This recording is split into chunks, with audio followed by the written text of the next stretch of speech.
Hello students, once again very good morning and welcome to the chemistry lecture. Myself Jatin Puran Vairagi and you people are learning chemistry.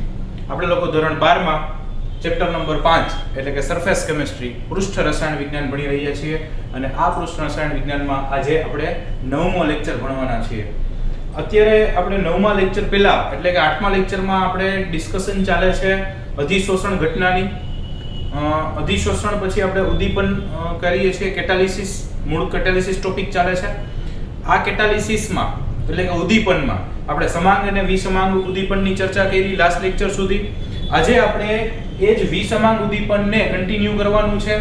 વિસમાંગ ઉદ્દીપન એટલે શું અને એના ઉદાહરણ આપણે ગઈકાલે ભણી ગયા છે, મતલબ આગલા લેક્ચરમાં. આજે આપણે આ વિસમાંગ ઉદ્દીપનનો અધિશોષણ સિદ્ધાંત સમજવાનો છે. હવે વિસમાન ઉદ્દીપનનો અધિશોષણ સિદ્ધાંત એટલે શું? તો કે પેલા એક જૂનો સિદ્ધાંત હતો અધિશોષણ માટે. એવું કહેતા કે ભાઈ ઉદ્દીપક હોય એમની સપાટી ઉપર પ્રક્રિયકો આવે, ત્યાં પ્રક્રિયા કરે અને નિપજ બને. આ ઉદ્દીપકની ક્રિયાવિધિની આવી સમજાવતો જૂના સિદ્ધાંતમાં.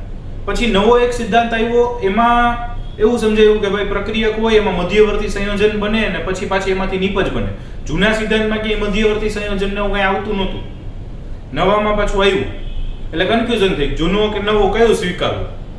અને અત્યારે આપણે પાછું ભણીએ છીએ જૂનો કે નવો એ કે નહીં, અત્યારે આપણે જે ભણીએ છીએ ને એ આધુનિક સિદ્ધાંત ભણીએ છીએ. આ જે સિદ્ધાંત છે એ વિષમાંગ અધિશોષણ માટેનો આધુનિક સિદ્ધાંત છે. તો ક્વેશ્ચન થાય કે આધુનિક સિદ્ધાંત છે એ બે કરતા અલગ છે, શું છે? તો કે નહીં, એવું નથી. આધુનિક અધિશોષણનો જે સિદ્ધાંત એટલે અત્યારે આપણે જે ભણી રહ્યા છીએ એ બેયનું મિશ્રણ છે. બેયનું મિશ્રણ છે એટલે કે એમાં જૂનો જે અધિશોષણ સિદ્ધાંત હતો એનાય મુદ્દાઓને આવરી લેવામાં આવ્યા છે અને નવો જે સિદ્ધાંત આવ્યો હતો કે મધ્યવર્તી સંયોજન બને અને એ બધું એમને પણ આવરી લેવામાં આવ્યા છે. અને એ બેને ભેગા થઈ અને આજે આપણે આ આધુનિક અધિશોષણના સિદ્ધાંત સુધી પહોંચ્યા છીએ. રાઈટ? તો સૌથી પહેલો ક્વેશ્ચન એ કે આ આધુનિક અધિશોષણનો સિદ્ધાંત છે એ કયા કયા મુદ્દાને ચર્ચા કરશે, જૂનામાંથી કયા લીધા છે, નવામાંથી? તો કે એ આપણે બહુ વિચારવાનું નથી. આધુનિક અધિશોષણ સિદ્ધાંતમાં ટોટલ 5 મુદ્દાઓ છે, 5 સોપાન છે અથવા 5 સ્ટેપ છે અથવા 5 તબક્કા છે. રાઈટ? એ 5 તબક્કામાં અધિશોષણ પ્રક્રિયા થાય એવું આ આધુનિક અધિશોષણ સિદ્ધાંત કહે છે. સોરી. રાઈટ? તો એ 5 તબક્કા વન બાય વન જોઈએ.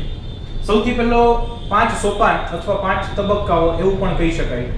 અને 5 તબક્કા કયા છે? તો કે પહેલો તબક્કો પ્રક્રિયકોની ઉદ્દીપકની સપાટી તરફ પ્રસરણ. એટલે પહેલા તો આપણે કોઈ પ્રક્રિયામાં ઉદ્દીપકનો યુઝ કર્યો હોય તો એ પ્રક્રિયકો છે એ ઉદ્દીપકની સપાટી તરફ આવે. આ પહેલો મુદ્દો, પહેલું સ્ટેપ. સપાટી તરફ, ઉદ્દીપકની સપાટી તરફ આવે પછી શું થાય? તો કે પછી મુદ્દો 2, ઉદ્દીપકની સપાટી પર પ્રક્રિયક અણુઓનું અધિશોષણ. પહેલો મુદ્દો ઉદ્દીપકની સપાટી તરફ પ્રક્રિયકના અણુઓનું પ્રસરણ, એટલે પ્રક્રિયકના અણુઓ પ્રસરણ પામતા પામતા પામતા ઉદ્દીપક સુધી પહોંચે. પછી બીજો મુદ્દો, ઈ પ્રક્રિયકના અણુઓ ઉદ્દીપકની સપાટી ઉપર અધિશોષણ પામે. અધિશોષણ ઘટના આપણે ઓલરેડી ભણી ગયા કે સપાટી ઉપર એના અણુઓ જોડાય. પહેલા પ્રક્રિયકના અણુઓ આવ્યા, પહેલો મુદ્દો. પછી આવીને અધિશોષણ પામ્યા, બીજો મુદ્દો. અધિશોષણ પામ્યા પછી શું થયું? ક્યાં અધિશોષણ પામ્યા, કોણ પામ્યું? તો કે ઉદ્દીપકની સપાટી ઉપર પ્રક્રિયકના અણુઓ અધિશોષણ પામ્યા અને પછી મધ્યવર્તી સંયોજનના નિર્માણ દ્વારા રાસાયણિક પ્રક્રિયાનું થવું. પછી એ બંને વચ્ચે જે અધિશોષણ પામ્યા છે ત્યાં આગળ રાસાયણિક પ્રક્રિયા થશે એટલે કે મધ્યવર્તી સંયોજન બનશે. અને એ મધ્યવર્તી સંયોજન બનશે એટલે રાસાયણિક પ્રક્રિયા થવાનું ચાલુ થશે મધ્યવર્તી સંયોજનના નિર્માણ દ્વારા. એ મધ્યવર્તી સંયોજન બને, એ રાસાયણિક પ્રક્રિયા થાય પછી તો કે પછી છે ઉદ્દીપકની સપાટી પરથી નિપજના અણુઓનું અપશોષણ થવું. એટલે પ્રક્રિયા થઈ ગઈ એટલે નિપજ બની ગઈ. નિપજ બની ગઈ પછી તો કે પછી પ્રક્રિયકના સપાટી ઉપરથી અપશોષણ. અપશોષણ એટલે છૂટું પડવું, અધિશોષણનું વિરોધી. પણ અધિશોષણ કોનું થયું? પ્રક્રિયકના અણુઓનું. અને અપશોષણ કોનું થયું? તો કે નિપજના અણુઓ. એટલે નિપજના અણુઓ છે એ છૂટા પડ્યા અને એમાં લખ્યું છે અને તેને પરિણામે ફરીથી સપાટી પ્રાપ્ય થવી જેથી વધુ પ્રક્રિયા થઈ શકે. એટલે શું? તો કે સપોઝ હું તમને એમ કહું કે આ કોઈ એક અધિશોષકની સપાટી છે અને આ કોઈ એક પ્રક્રિયક છે, બે પ્રકાર. સપોઝ બ્લુ અને બ્લેક પ્રક્રિયકો છે. તો સૌથી પહેલું સ્ટેપ શું? સૌથી પહેલું સ્ટેપ શું? તો કે પ્રક્રિયકના અણુઓનું ઉદ્દીપકની સપાટી, આ ઉદ્દીપક છે એની સપાટી છે, પ્રક્રિયકના અણુનું ઉદ્દીપકની સપાટી તરફ પ્રસરણ, એટલે પ્રક્રિયકના અણુ આવે એ પહેલો તબક્કો. પછી તો કે બીજો તબક્કો છે ઉદ્દીપકની સપાટી પર અધિશોષણ, એટલે એની સપાટી પર અધિશોષણ પામ્યા. બે પ્રક્રિયકો છે બ્લુ અને બ્લેક, બે ઉદ્દીપકની સપાટી પર અધિશોષણ પામ્યા. પછી ત્રીજો સ્ટેપ તો કે અધિશોષણ પામ્યા છે, પછી આ બે અંદરો અંદર પ્રક્રિયા કરવા માંડે, બ્લુ અને બ્લેક છે એ અંદરો અંદર પ્રક્રિયા કરશે જેથી મધ્યવર્તી સંયોજન બનશે. એટલે ત્રીજો મુદ્દો થી મધ્યવર્તી સંયોજન બન્યું. ચોથો મુદ્દો મધ્યવર્તી સંયોજન થયું એટલે શું થયું મિત્રો? તો મધ્યવર્તી સંયોજન થયું એટલે નિપજ બની, અને નિપજ બનશે એટલે ચોથા મુદ્દામાં ઈ નિપજના અણુઓ અપશોષિત થશે. હવે બે ભેગા આવ્યા હતા ત્યારે છૂટા આવ્યા હતા, જાય છે ત્યારે બે નિપજ તરીકે પાછા અપશોષણ થાય. અપશોષણ થાય એટલે શું થયું? તો કે પોતે તો નિપજ તરીકે બનીને છૂટા પડ્યા, પણ સપાટી ખાલી થઈ, અને સપાટી ખાલી થઈ એટલે બીજા એવા પ્રક્રિયકના અણુઓ આવતા હશે એ પાછા જોડાઈ શકે. બહુ અગત્યનો મુદ્દો છે કે પોતાની પ્રક્રિયા થઈ ગઈ, પોતે એક અણુ નિપજ બનીને છૂટો પડ્યો, પણ ઈ એક અણુ એ આપણું કંઈ થવાનું નથી. એટલે ઈ જેવા છૂટા પડશે એટલે સપાટી મુક્ત થશે, સપાટી મુક્ત થશે એટલે ઈ સપાટી ઉપર પાછા બીજા પ્રક્રિયકના અણુ જોડાય, વળી ઈ પાછા મધ્યવર્તી બને, વળી નિપજ બને, એટલે આમ પ્રોસેસ ચાલુ થાય. આવ્યા, અધિશોષણ પામ્યા, પ્રક્રિયા થઈ, છૂટા પડ્યા, જેવા છૂટા પડે પાછા આવ્યા, અધિશોષણ, પ્રક્રિયા, છૂટા, આવ્યા, અધિશોષણ, પ્રક્રિયા, છૂટા. સમજાય છે? અને એટલે જ ઉદ્દીપકનો જથ્થો કેવો લેવો પડે? એટલે કે તમારે 1 કિલો પ્રક્રિયા કોઈ કે ઉદ્દીપક 1 કિલો ન નાખવાનું, અમુક ગ્રામમાં નાખવાનું હોય. તો આપણને તે આટલી બધી પ્રક્રિયા કેમ કરે? તો કે ઈ ભાઈ સમજી ગયા ને?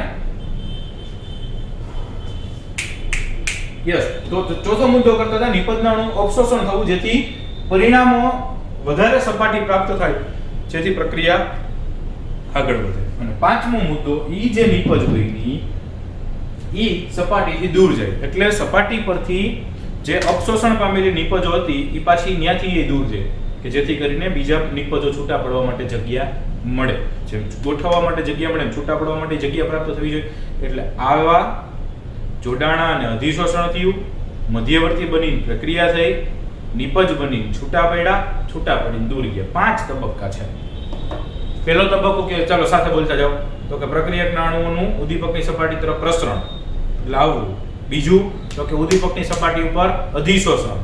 ત્રીજું તો કે મધ્યવર્તી સંયોજનના નિર્માણ દ્વારા રાસાયણિક પ્રક્રિયા થવી. ચોથું તો કે નિપજના અણુઓનું અપશોષણ થવું, અને પાંચમું તો કે નિપજના અણુઓનું દૂર જવું. આ 5 મુદ્દા એટલે આધુનિક અધિશોષણ સિદ્ધાંત.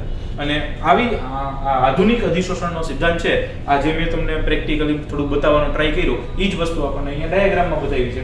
આ માની લો કે ઉદ્દીપક છે, આ જે જાળીદાર રચના જેવું કંઈક બતાવ્યું છે એ ઉદ્દીપક બતાવ્યું છે.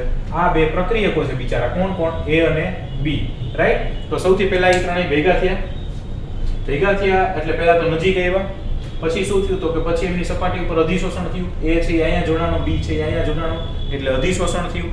પછી ત્રીજું સ્ટેપ શું થયું? તો કે ત્રીજા સ્ટેપમાં તો કે ઈ બે જો અહીંયા A અને B વચ્ચે કોઈ બંધ નથી, અહીંયા A અને B વચ્ચે બંધ છે, એટલે આ થયું. પેલું શું થયું? તો કે અધિશોષણ થયું, સપાટી પર અધિશોષણ થયું મિત્રો. પછી બીજો તબક્કો શું થયું? તો કે મધ્યવર્તી સંયોજનનું બનવું. બીજું શું થયું? આ તો કે મધ્યવર્તી સંયોજનનું બનવું, અને મધ્યવર્તી સંયોજન બની ગઈ એટલે નિપજ બની ગઈ. તો આ પાછો ઉદ્દીપક જેવો હતો એવો ને એવો પાછો મળ્યો, અને AB મળ્યું. એ શું મળ્યું મિત્રો? તો કે નિપજ મળી. એટલે કે ઈ શું થયું? પાછું નિપજ છૂટી પડી, એટલે કે અપશોષણ થવું. ત્રીજો તબક્કો છે એ શું થશે? અપશોષણ થવું. અને ચોથા તબક્કા છેલ્લા તબક્કામાં પાછું શું થશે? તો કે નિપજ હજી દૂર જશે. ફાઇન. તો આવી રીતે આટલા તબક્કામાં આપણે વાત કરી શકીએ છીએ. જો આ સપાટી તરફ પ્રસરણ છે પહેલો મુદ્દો આપણે નથી લીધો, પણ આ બે ભેગા આપણે ડાયરેક્ટ કરી નાખ્યા છે. પછી અધિશોષણ થયું, પછી મધ્યવર્તી બન્યું, પછી નિપજો બની અને છૂટી પડી, અને હજી છૂટી પડીને પાછા દૂર જશે. એટલે 5 તબક્કા થઈ જાય. અહીંયા 3 જ થયા, 1, 2 અને 3. ઓકે, પેલું નજીક આવે, છેલ્લું દૂર જાય. એ બે આપણે આમાં દર્શાવ્યા નથી. બાકી 3 તબક્કા છે. અધિશોષણ થયું એટલે જોડાણા, પછી ઈ બે અંદર જોડાણા, એટલે કે પ્રક્રિયકોની પ્રક્રિયા થઈ. એટલે પ્રક્રિયકો પ્રક્રિયા કરે એમાં ઉદ્દીપક શું કરે? તો કે સપાટી પૂરી પડે. જુઓ, સપાટી પૂરી પડે, રાઈટ? તો ત્યાં પ્રક્રિયા થઈ, મધ્યવર્તી બન્યું, નિપજ બની, છૂટું પડ્યું. ફાઇન. તો આવી રીતે આધુનિક અધિશોષણ સિદ્ધાંત કામ કરે છે, રાઈટ? પણ પ્રશ્ન એ છે કે આનાથી અધિશોષણ સમજાવી શકાય, આ છે તે છે, બધું ફાઇન, ધેટ્સ ફાઇન, સમજાવી શકે. પણ આમાં આમાં હજી ઉદ્દીપકની અંદર જે આપણે બે શબ્દો સમજાતા, ઉદ્દીપકીય પ્રવર્ધક અને ઉદ્દીપકીય વિષ, એ બે વસ્તુ છે એના વિશેની કોઈ પણ માહિતી આ આધુનિક અધિશોષણ સિદ્ધાંત આપી શકતો નથી. ઉદ્દીપકીય પ્રવર્ધક અથવા ઉદ્દીપકીય વિષ એના વિશેની કોઈ જ માહિતી આપણને આ આધુનિક અધિશોષણ સિદ્ધાંત પરથી મળી શકતી નથી. ફાઇન, સો લખી શકો છો.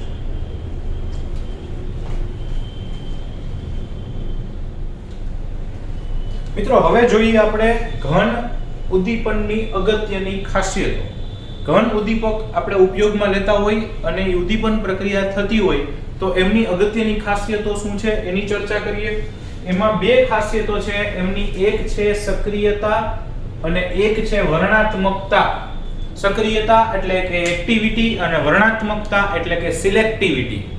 વર્ણનાત્મકતા કદાચ શબ્દ ન સમજાય પણ સિલેક્ટિવિટી વર્ડ સમજાય છે ઈઝીલી, રાઈટ? તો એક્ટિવિટી એટલે કે સક્રિય કેવો છે અને એ સિલેક્ટિવ કેવો છે. આપણે કહીએ ને સિલેક્શન કરીએ, આપણે માની લો કે કોઈક વસ્તુ લેવા ગયો તો આપણે આ વસ્તુ સિલેક્ટ કરીએ, એમ ઉદ્દીપન છે એ સિલેક્ટ કરે, સિલેક્શન કરે એમાં, રાઈટ? તો એમની થોડી ચર્ચા કરીએ. પહેલા સક્રિયતા.